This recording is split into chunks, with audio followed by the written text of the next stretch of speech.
All right, so it's 2 minutes in, and I think we can start now. So good afternoon, all. Thank you for attending our part one of the 33rd demographic workshop about forecasting the new normal. My name is Tom Vo. I'm a program manager for the Local Information Services program here at SCAG, and I'll be your facilitator for today. So welcome to the Roundtable discussion about navigating data.census.gov.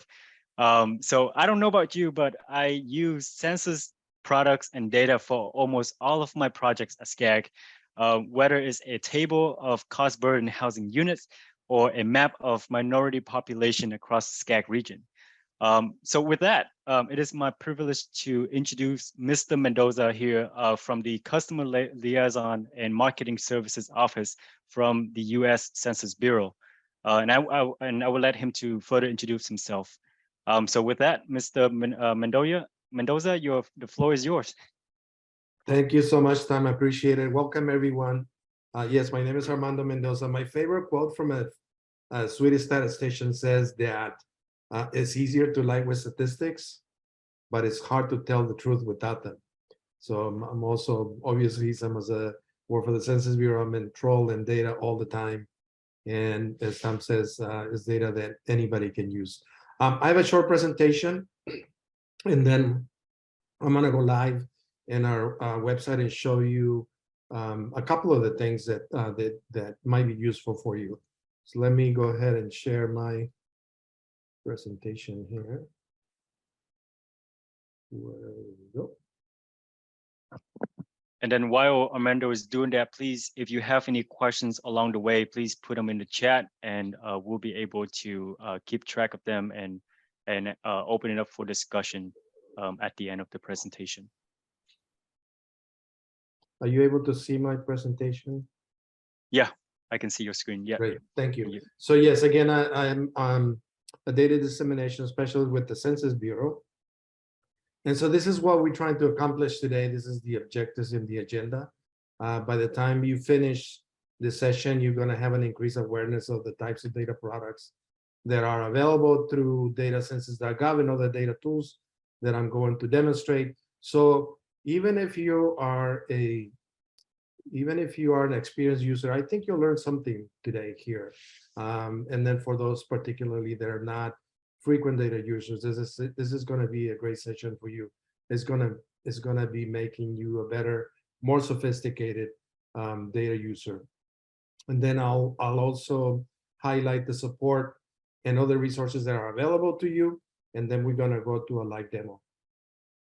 So what is available on datacensus.gov? On the left-hand side, you can see the data products that are available. So beginning with the American Community Survey, it goes back to 2010. That was the first vintage that we published on datacensus.gov. We have data from the decennial census in 2000 through 2020. We have a couple of economic surveys, the county business patterns, the economic census from 2012 to the present. We are populating, as we speak, the population estimates program. So there are a few tables beginning in 2019. I'm going to provide a copy of the presentation. So this little table that is hard to read, you're going to be able to access that table and see specifically in more detail what data products are available on datacensus.gov. On the right-hand side, you see other popular data sets and how to access them. So for example, the pre-2000 decennial census, there's data on a web page, EFTP in the library. Pre-2010 American Community Survey, you can use the API or the FTP site. And then the economic census are available through the FTP site, the population estimates program page, an application programming interface are resources that you can use to access the pop estimates. So this page is really valuable because he has links. You don't have to be hunting for the program specifically that you're looking for, and it will be a great resource. I just want to highlight this because we're in California, something significant that you may or may not know, but for the first time since the history of the inception of California, we lost a congressional seat. We also made history in 2010 because that was the first time Also, the California did not gain. We didn't lose one, but we didn't gain one either. But this one was significant because, again, we lost a congressional seat. So it's incredibly important to have a complete and accurate count. Also in New York, there was a district, I believe, Congressional District 12, that got combined because New York also lost a seat. And there's a highly contentious between two Democrats in that district. And eventually, so one of them ended up without a job in New York. And the same thing is going to happen in California. I don't know which of the 52 or the 53 congressional districts is going to be combined, but nevertheless, just want to emphasize the importance of the decennial census. So that was the first census results. We also released the redistricting file. That's the file that is used to redraw the congressional districts, the legislative districts, and the school districts. And the subjects include voting age, race, Hispanic origin, or Latino, whether the housing units was occupied or vacant. And then for the first time, we release a group quarters population for the major types of GQs. I also have a link here for additional data products and the release schedule that will begin, I believe, in May of 2023. So for example, on the race right now, we have the main race categories. As an example, for the Asian population, is just the aggregate of the Asian population. Later, the following year, we're going to be able to determine the percentage of Japanese or Chinese or Vietnamese and so forth. So these are the tables that are available at this point. I want to bring this up too, because believe it or not, we're already working on preparing for the 2030 census. And I thought I take this opportunity because we are given the opportunity to the public to provide comments, suggestions. There's a couple of ways that you can do that. You can email the comments to the email that is displayed on the slide, or you can visit the site and submit your comments. It's just important to remember that the deadline is November 15th. So again, this is a great opportunity for the general public to make comments about any subject that you might be interested in. 2030 seems very far away, but in just a few years, we will begin determining, where we're going to be locating the local census offices and begin the early preparations. One of the resources that is available there for you, and I'm learning, I do a lot of workshops, and it's amazing that not a lot of people know that we have a data dissemination specialists dispersed throughout the country, just like myself, that can provide to you free support, be an email request, on the phone. We can provide a webinar. We're just not beginning to get out in the public and do in-person presentations on really any subject that you may have. All of this support is provided to you free of cost. And again, we have a number of data dissemination specialists like myself throughout the country that can help you out with whatever census data and data products you may need. So I'm gonna stop the presentation and go online and show you what we're here for. So if you haven't been to the Census Bureau webpage, this is the landing page. Lots of information here. If you're not a frequent data user, it's not very intuitive. We're always revamping this website, and although it's a well-designed, very colorful, lots of resources, it will be difficult for somebody to find, for example, the median household income for veterans. Not very intuitive. Nevertheless, I want to show you a couple of the tools that are on data.census.gov, but I believe they're really, really important. The first one being right here is called Quick Facts. You may have used it already. The tool lives here today, but you notice this, that the website is going to go to a refresh design this weekend. So this may not be here later, but I'm going to show you where the Quick Facts lives permanently. I like this tool because this is the fastest way to find out the numerical change between the 2010 census and the 2020 census. The other feature of this program is that you can actually compare up to 6 geographies side by side, be in a state, county, city, or town, or zip code. I'm just gonna type Los Angeles, for example. So Los Angeles County, and then I'm gonna deselect the United States. Again, you can add up other counties, other cities, and you can compare side by side, and it's gonna give you the population in 2010 and 2020. So again, this is a really quick way. There's some other tools in here, like you can map the data, you can do a chart, you can do a back dashboard where you can see the table, the map, and the chart in one place. And then it gives you the ability to select a fact.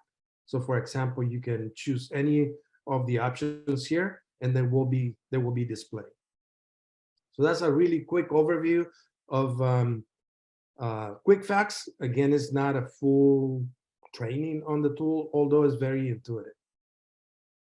The second thing that I want to show you is not directly on data.census.gov, at least one of the products. But again, I'm finding out that not a lot of people know about this data product.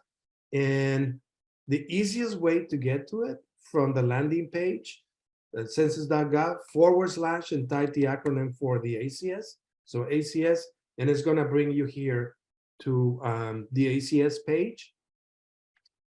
Again, if you're a novice, this is anything that you want to know about the ACS. It has a sample survey, so you can see the questions that we ask. It has some guidance for data users, technical documentation, methodology, and a lot of resources here. In light of time, I'm just going to focus on the data tools that I want to show you, and those live right here on the left pane. So click on data, and then data tables. The data profiles, this will be a link directly on the good segue to go into data.census.gov, and I'll highlight that second, but I want to show you this narrative profiles because I believe this tool is very, very useful, particularly if you're not well-versed in the census lingo and all the statistic descriptions.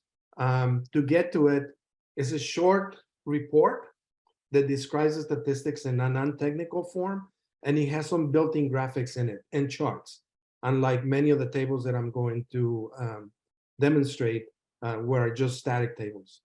So the link to the narrative profiles are right here. And in here, this is based on the latest data from the 5-year estimates. We are also going to be releasing the 1-year estimates we're going to be releasing tomorrow. And then the 5-year estimates we are going to be released the next vintage, 2017 to 2021, on December the 8th. So here you're always going to find the latest data as default, so 2020. However, you can go back in time and look at the narrative profiles and perhaps see trends and do comparisons in terms of how things have shifted. The geography selections include the nation, the state, a county subdivision, a place, which includes cities and unincorporated cities, census tracts, where are typically neighborhoods that range between 1,200 and 8,000 in population, with an optimum population about 4,000, and then the zip code tabulation areas, metro and micropolitan statistical areas, American Indian, Alaska Native, and Hawaiian homeland. I'm going to select the county, and then need to tell the system in which state. So in California, and then I'm going to look for Los Angeles. Once you have your selection, you click on Get Narrative Profile. And again, I like this report a lot because it gives you data on about 18 topics. And it's a very comprehensive way to look at a county, a census tract particularly. This tool was not available lower levels than 65,000. So now you can look at a neighborhood and look at, for example, households and families. So here's 3.53 million households in LA with an average household size of 2.96 people.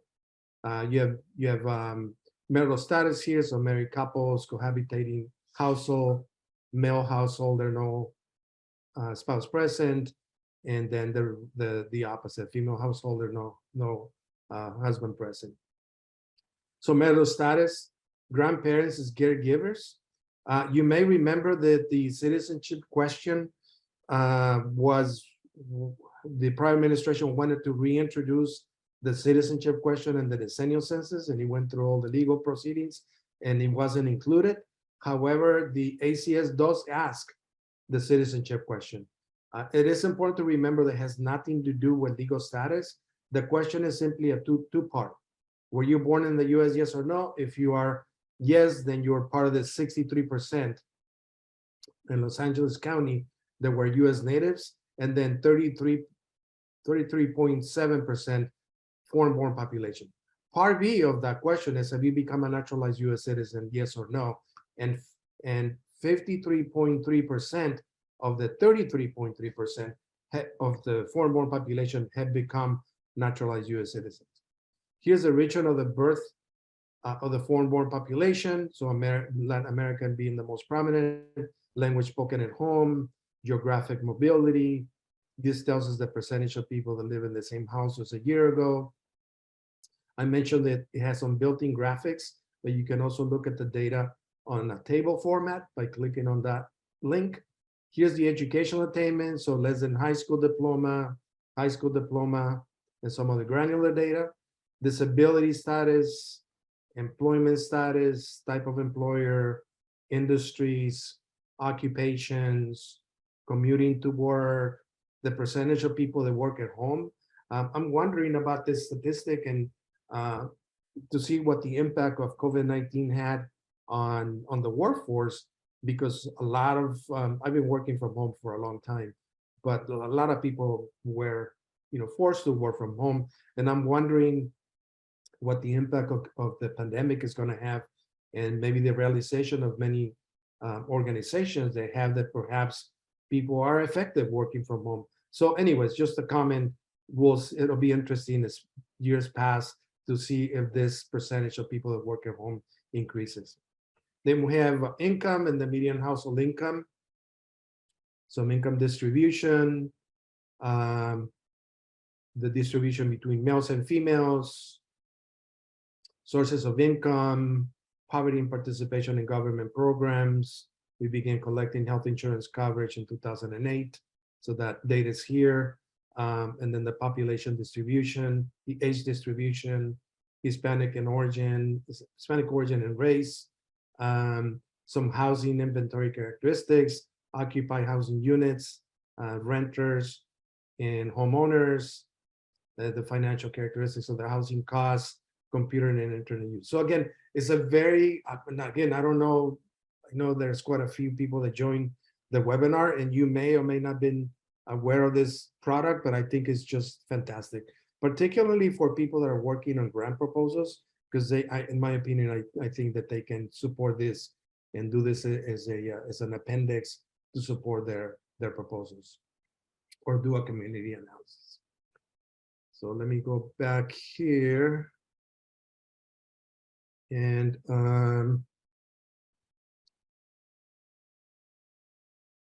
so the data profiles, you're probably already aware of it, but this is an easy way also to get the data profiles from the ACS at the same geographic levels. I'm going to stay with LA County, and this is going to be a good segue to jump into data.census.gov and highlight some of the features from that program. So LA County, and then get the data profiles. And what this is going to do is give you the links directly to data.census.gov that is divided into social characteristics, economic characteristics, housing and demographic characteristics. I'm just going to open one for demonstrating purposes, and it's going to jump right into a data.census.gov, which, by the way, if you're a frequent data user, you know that we did commission the American Fact Finder, I think a couple of years ago. This is a great tool, data.census.gov, but it hasn't reached parity with the American Fact Finder, although it has some great features that were absent on the American Fact Finder. Nonetheless, we're still running into some quirky things. We highly recommend that if you run into any issues, to provide feedback to us. There's a feedback button right here. And most of the improvements to the errors that the system has or quirky things that the system has come as a result of people providing the feedback. So here's our filters right here, California and Los Angeles County, and the DPO2, which is a selected social characteristics in the United States. You also have the ability to go back in time and either look, so the threshold for the 1 year estimates are 65,000 and above. Obviously, LA County is above that, so you can find data from the 1 year estimates. You notice that 2020 was absent from the ACS, and that is because COVID has had a huge impact on the 1 year estimate. So we didn't produce we didn't produce the entire suite of data products. There are some experimental products, but they're not the typical data products that you see. The differences between the two is when you have the ability to choose whether the 1 year estimates or the 5 year estimates. The 1 year estimates are less recent but less accurate. The 5 year estimates are less recent but more accurate. It's just simple statistics. The sample size on the 5 year estimates is 5 times or 4 times larger than the 1 year estimates. And what that means is you're probably gonna get lower margins of error. Everything else are links here to data related to our geographic selection. So we already here, but if you were somewhere else to get to data.census.gov, the URL is data.census.gov, and it's going to bring you to this page, which is cleaner than the landing page from the Census Bureau, the census.gov, and it has some great features, as I mentioned. There's a couple of things that you can do. You can do without knowing a lot of lingo. You can find information really quickly. For instance, let's say we are interested in finding out the percentage of veterans. All you have to do is use what we call the single search and type veterans, and it's going to bring you here. The default is going to be the United States, but right off the bat, you have, the veterans in the United States is 7.1%. You can further narrow your search if you're interested in a specific geography. So you already have the veterans filter selected here to find the percentage of veterans in a specific area that you are looking for. You can look at the nation, the state, the county, the place, which includes incorporated places and CDPs. CDPs are unincorporated areas. The Census Bureau loves acronym. CDP stands for Census Designated Place. I'm going to stick with LA, so county in California, and you can either select all the counties in California. You can select individual counties, and in a state as large as ours, being the largest state, there are quite a few counties. You have the ability, which is a feature that was implemented before, and then they took it out and they say, no, don't take it, you got to put it back. You have the ability to search, especially when you have long list of geographies. So Los Angeles County, and now just narrow it from the country to LA County, and then you have data related to our selection. So veteran status, this data has here again data related to veteran status, some age categories, race, and Hispanic males and females. The other great feature about this program is now you have the ability to download the entire table into either an Excel file or a CSV file or a zip file. But now sometimes you only need portions of the table. One of the great features of this system is now you're able to select just portions of the table. So for example, let's say just for demonstrating purposes, you wanted to select this portion of the table, you hold the left key on the mouse, make your selection, and then right click and then you can copy this with headers, paste it on your spreadsheet, and now you get the data without having to do a lot of cleanup, because sometimes the tables need to, tend to be quite large. So that's one of the great features that was not in the American Fact Finder. So that's a single search. The other, with regards to 2020, if you want to find out the redistricting file, the easiest way is to either type redistricting here or type the PL 94171. I'm just going to leave it at redistricting. We have the 6 tables that I mentioned earlier. So race, occupancy status, whether the house was occupied or vacant, Hispanic or Latino, and not Hispanic or Latino by race, and then the group codes that I mentioned earlier. So right now we're looking at the total population in the US, same system, same process. You can narrow this down. And I'm going to stay again with LA County in California.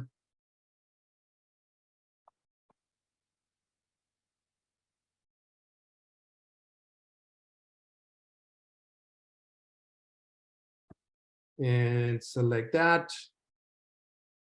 Close this overlay, and now we got the data for LA County with the decennial census. There are 3 products. So this is another way to determine the differences between the changes between 2010 and 2020. So when you click this plus sign, it's going to tell you the data that is available. There's 3 data products. So the redistricting data for 2020 and 2010, and also the summary file 1. I'm going to click on this table here. And again, you have the same process. You have the ability to download the entire table. You can create a thematic map, and you can also toggle between the redistricting file from 2020, which is the default, but then go back and look at the redistricting file for 2010. Same thing that you can accomplish through quick facts, but you can see this takes a little longer. Those are the reason why I wanted to show you quick facts, because again, it's easier to look at the differences.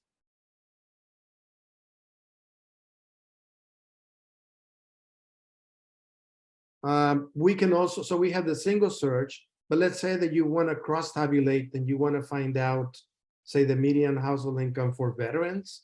In that case, we need to begin with an advanced search. So click on advanced search. We want to select a topic. We're interested in populations and people. And then we're interested in veterans. And then we want to select the income and poverty and income and earnings. And then again, do the checkbox here on income and earnings. Do the search. And now you have the median income in the past 12 months in 2020, adjusted for inflation by veteran status by sex for the civilian population 18 years and over. So here's the table. And again, so you kind of get the idea. It's the same process, selecting your filters and getting to the table.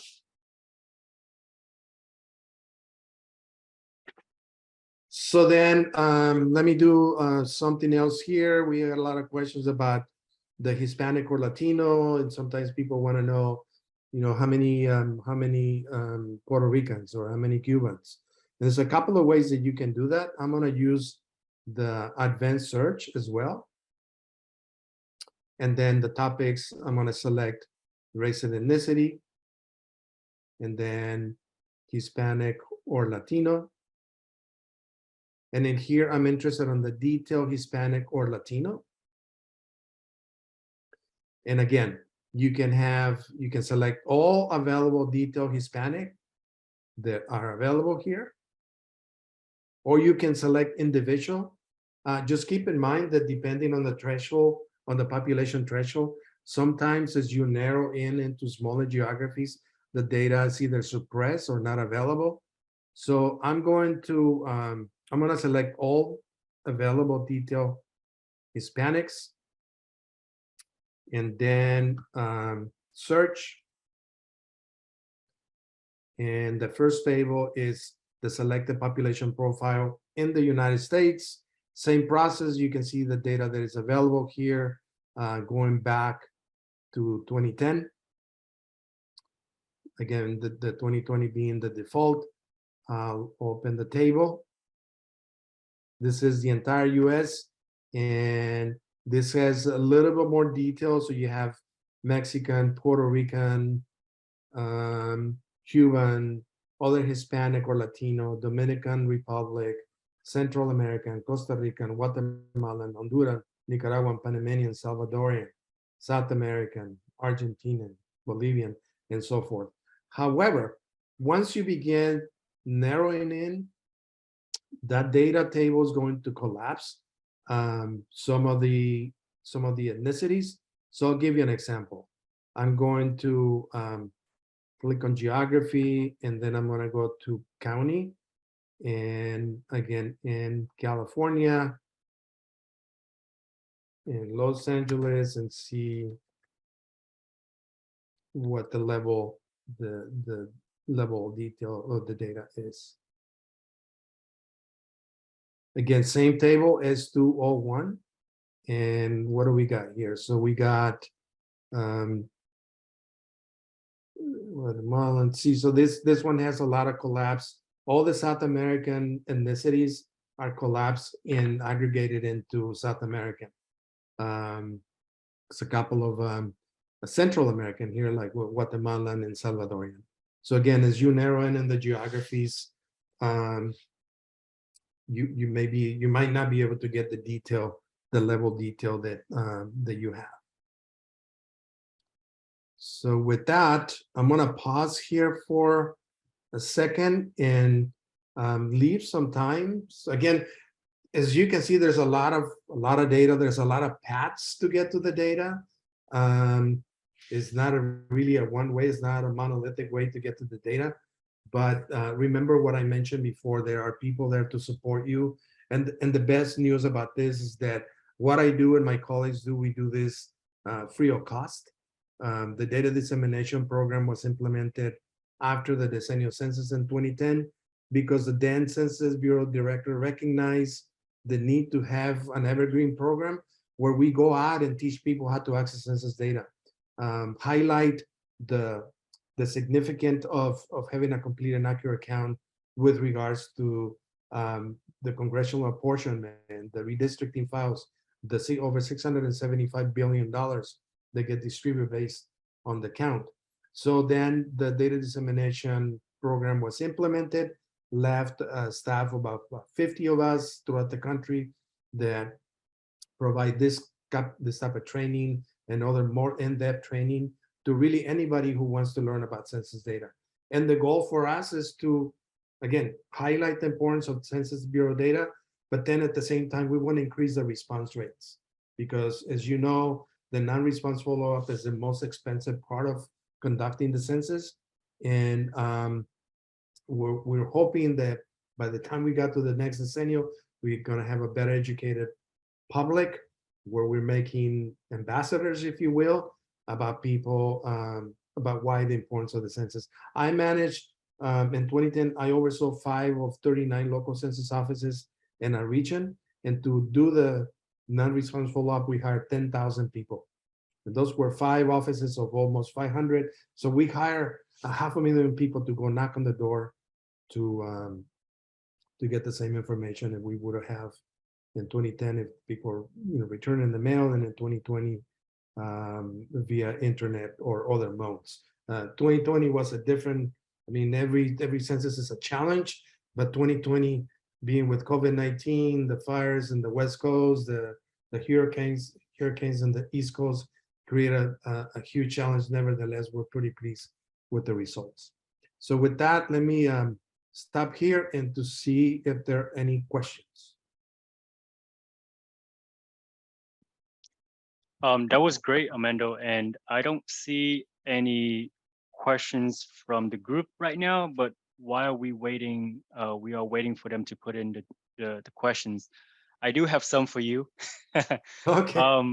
Yeah, thank you so much for the great information and demo here. I think you mentioned that the earlier that one of the first website that you said that it will be refreshed, designed this weekend, and I'm curious if you have any resources for users to. Yeah, gosh, sometimes that they don't tell me and they surprise Oh me no. because, I may be doing a workshop and I'm going through the regular motions and then all of a sudden the link is not there or something is replaced. I'm not sure, Tom, what the new revamp feature is going to be. I'm just as interested as you are, but I'm sorry, I don't know exactly what the changes are going to be. Oh no problem. Thank you. And I know Census has always done a good job at providing technical assistance and resources, and Yes, a lot of great videos there. So I'm sure they are working on something there. yes. Um, yeah, and then the Explore census data that you showed earlier, how you can type in the questions and it can spit out the results right away. That's something new that I just saw.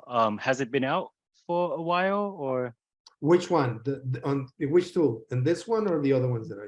Yeah, this one right here, this website that you're showing. Yeah, so we've improved. The single search has been there all the time, but now is greatly improved because you don't need to know all the census lingo. You can see there's this little banner that says type searching for poverty in Georgia in 2020.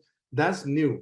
Hmm, That again, novice data users can easily find data without again understanding all the lingo and the right, table numbers and everything that entails doing for a right. search. So yeah, it's been greatly improved. And again, this comes as a result of people um, providing feedback. So if you run into any issues, please use the feedback button and let us know what that is.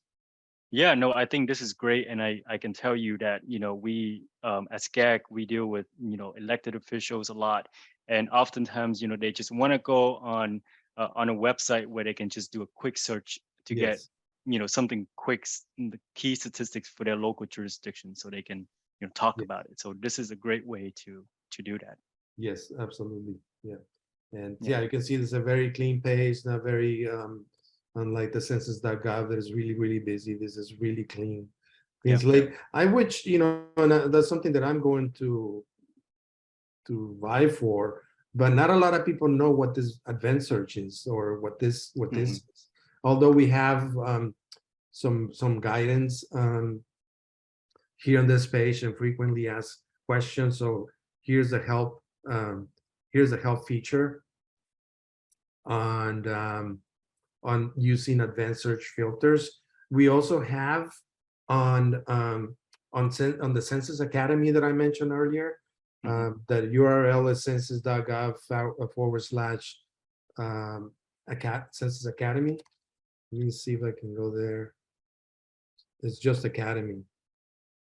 And here's another great resource because here we have webinars that are upcoming on a specific topic. So, for example, on poverty, um, we have recorded webinars. They're usually an hour in length. We have a webinar series that some of the data dissemination specialists focus on a specific topic. We have some courses Hmm. about anything on the census data products. And then these are great. These are we call them data gems. They're really short videos, 3 to 5 minutes on What a how to catchy use. name! Sorry. What a catchy name! Yeah, yeah, data gems. So for example, here's one: find what survey has the data you need with Census Survey Explorer, um, or how to use a number of other features. And there's quite a few of them. There's 2 pages of these videos about different different topics, how to access race and data.census.gov. So again, just a word of caution, these things sometimes, because we refresh the system often, sometimes you run across things that are not where the data gen tells you. Nevertheless, again, this is really time consuming, 3 to 5 minutes, and you'll be able to kind of maneuver, particularly if you're a novice data user. No, thank you for sharing this, these great resources here. And I can imagine, I remember when I was in school and college, many years ago, I learned how to use the census fact finder, and it was very confusing. I got to Yeah. be honest, it was really hard to navigate through, but this system that you have now is much better and it's more user friendly. Yes. To Yes, as a matter of fact, I think it was last year that I did a demo on datacensus.gov, and it's been greatly improved. I run into a lot of issues. We had a little roundtable like this and run across some issues. One caveat to that I forgot to mention: when you use this datacensus.gov, we recommend to use Chrome. That mm, is the browser that work the best and the fastest on that tool. So you remember that Chrome is the preferred browser to work on that tool. that's good to know. That's good to know. Mhm. All right. Does anybody in the group has any question for Amando here?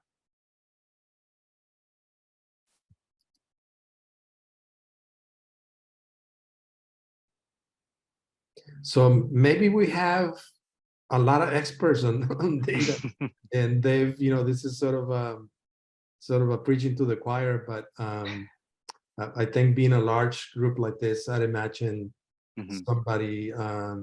somebody found this useful. But again, I'm going to distribute a copy of the presentation, so you'll have it there, and my contact information is there. Right now, I'm the only sole covering the entire region, which is 7 states. So California, Nevada, Washington, Oregon, Idaho, Hawaii, and Alaska. We're just people are coming back from 2020, and some people took some detailed positions. And right now, I'm the only one covering. But soon, soon we're gonna have a full staff. Usually, our region has 4 or 5 data dissemination specialists that cover the entire region. That's great. Thank you for sharing that. Sure. But I guess all the questions that I'm asking is, I guess that's what people are wondering as well. I think this is a great presentation here, and if you don't mind, I do have some more questions that I can ask Sure. for the group as well.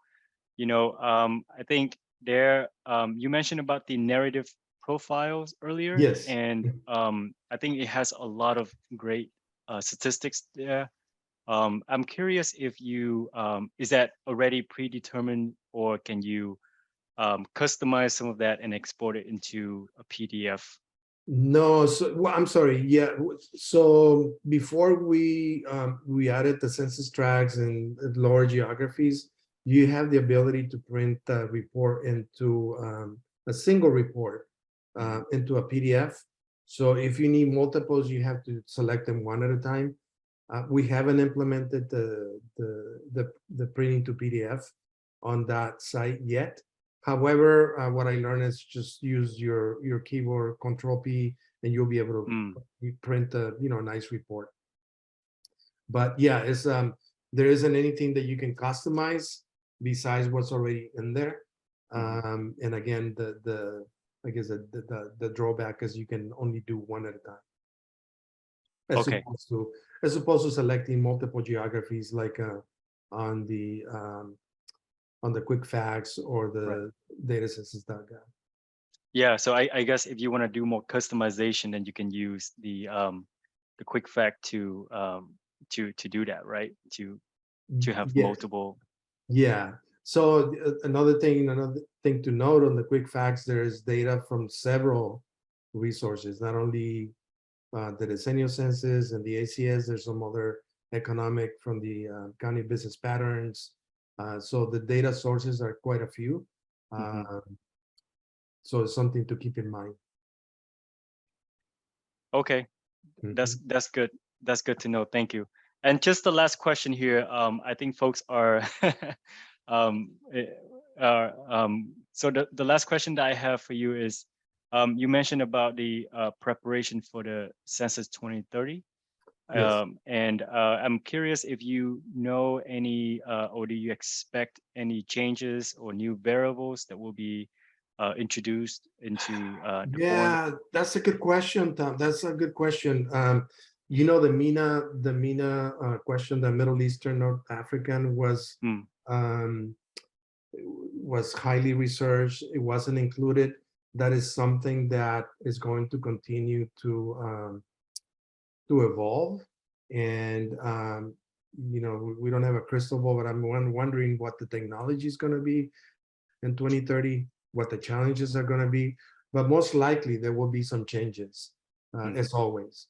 I did a webinar for Hawaiians, and they're interested in disaggregating the data. They went through different iterations because the Native Hawaiians prior to I think the 2000 census were combined with the Asian population, and they've right. been vying for, you know, disaggregating the data. And those are the kind of comments that are great for the Federal Register notice, uh, for the public to do that.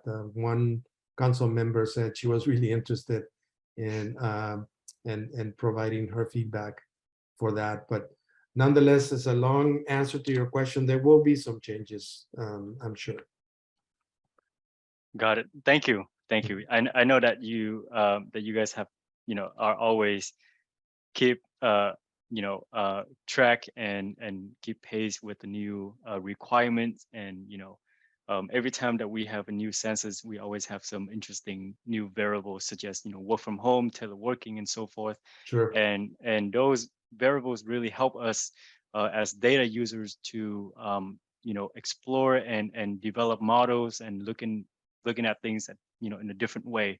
Mhm. Especially, I can't speak for everybody here, but at SCAG, we do use ACS data, census data, PUMS, CTPP, Lotus, all of those dataset products that come from census. Mhm. So Right. thank you for the great work and the great presentation today.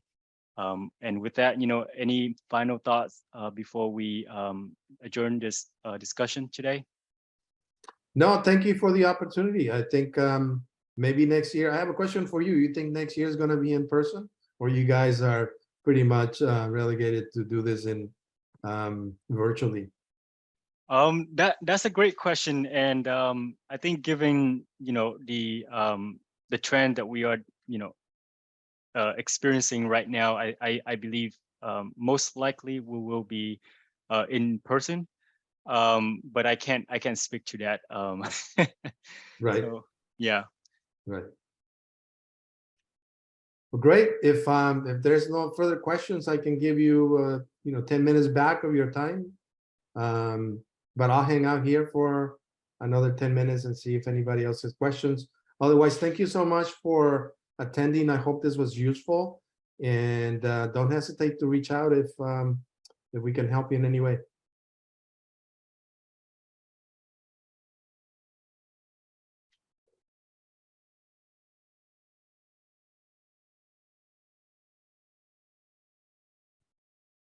Well, we got a comment from Gustavo there in the chat that his organization uses this tool, and for creating maps and data for in-house analysis. And so Yes. Uh-huh. Yeah, I do. I do work with a lot of community-based organizations that write grant proposals, and I think the Narrated Profile is an incredibly useful tool. That again, not a lot of people know that it exists. Um, Nonetheless, as you saw, there's a really it's a great product. yeah, no, I think there's a lot of great products that you demoed today, and I learned something new Mhm. from the Explore census data. I love that. So I'm gonna check it out, and I will share that with my, colleagues here at SCAG. I mean, you can really find a lot of quick stats, about really anything.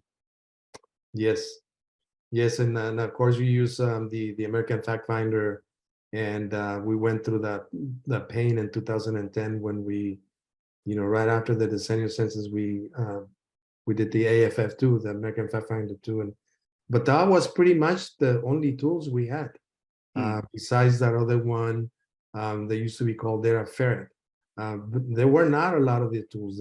Definitely not the narrative profile, not the quick facts, definitely not the data gem. So we're trying to make data more easier to access, easier to understand with tools that are not only static data tables that the general public, can access and understand.